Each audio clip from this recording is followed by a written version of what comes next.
Hi guys! Today I'm going to show you how to make a French apple Tarte Tatin, which is basically a caramel apple tart. I personally prefer Tarte Tatin to a traditional apple pie because it's way easier to make and way quicker. It only requires one pan. It's also very elegant and very pretty, and of course it's so delicious to the point where I shamelessly consumed half of the tart right after it was done by myself, and then I had to give the other half away because I would have had that too. So I hope you like this recipe as much as I do. Let's get started.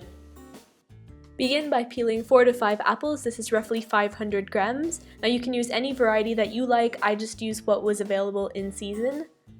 Once you've removed the flesh from all of the apples, you can cut them into halves and then into quarters.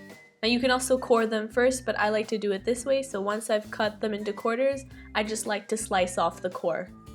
Place the quarters into a big bowl along with 1 tablespoon of lemon juice, which will keep the apples from browning. I also like to toss in half a teaspoon of ground cinnamon, which pairs beautifully with the apples, but this is totally optional because it isn't a traditional addition to the recipe. Now just give those apples a nice toss and set aside. I have here a saucepan that's 6 to 8 inches in diameter, and I'm adding 4 tablespoons of butter. Melt the butter over medium-low heat. When the butter is melted completely, you're going to add in 6 tablespoons of granulated sugar and a teaspoon of vanilla extract. Now, I also recommend adding half a teaspoon of salt to counter the sweetness. Let the mixture come to a boil, and then you want to arrange atop the apples. I like to do this core side up, so the rounded side down. I think it looks more beautiful this way. Now, it might seem like there are too many apples, but they will shrink as they cook, so fear not. Avoid stirring the mixture as you don't want to disrupt the apples. So after about 10 minutes, the sugar will begin to caramelize, and at that point you want to switch the heat off and get started on the puff pastry. I have here 150 grams of puff pastry. You just want enough to cover the diameter of the pan, so about 9 inches. I'm just rolling it out to flatten slightly. Using a knife, just cut out a circular shape. It does not have to be perfect, it just makes it easier to lay atop the pan. Now, if you can't get your hands on any puff pastry, you can also use pie dough or short crust pastry, and I will leave a link to the kind that I like to use in the description below. So once you've removed all the excess, gently take that circle of puff pastry and lay it atop the pan of apples. Tuck the excess puff pastry inwards towards the apples rather than outwards.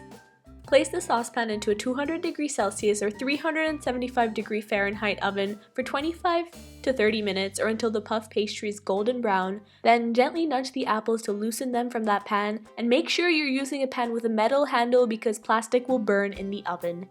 Now you're ready to invert the dessert. Now be very careful with this step because the pan is hot, so you want to take precaution. There's also some hot sticky caramel liquid hiding beneath those apples, so keep track of that as well because it is delicious and you don't want to lose too much of it. Now let's take a moment to appreciate how beautiful this apple tart is.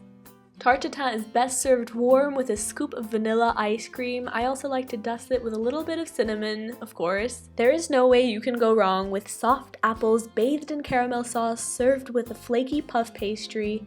A delicious way to transform an ordinary apple pie into a breath of sophistication. Thank you guys so much for watching as always. I hope you enjoyed learning how to make an apple Tarte Tatin. If you liked this video, don't forget to give me a thumbs up and leave me a comment down below telling me what you thought or what you would like to see me make in the future.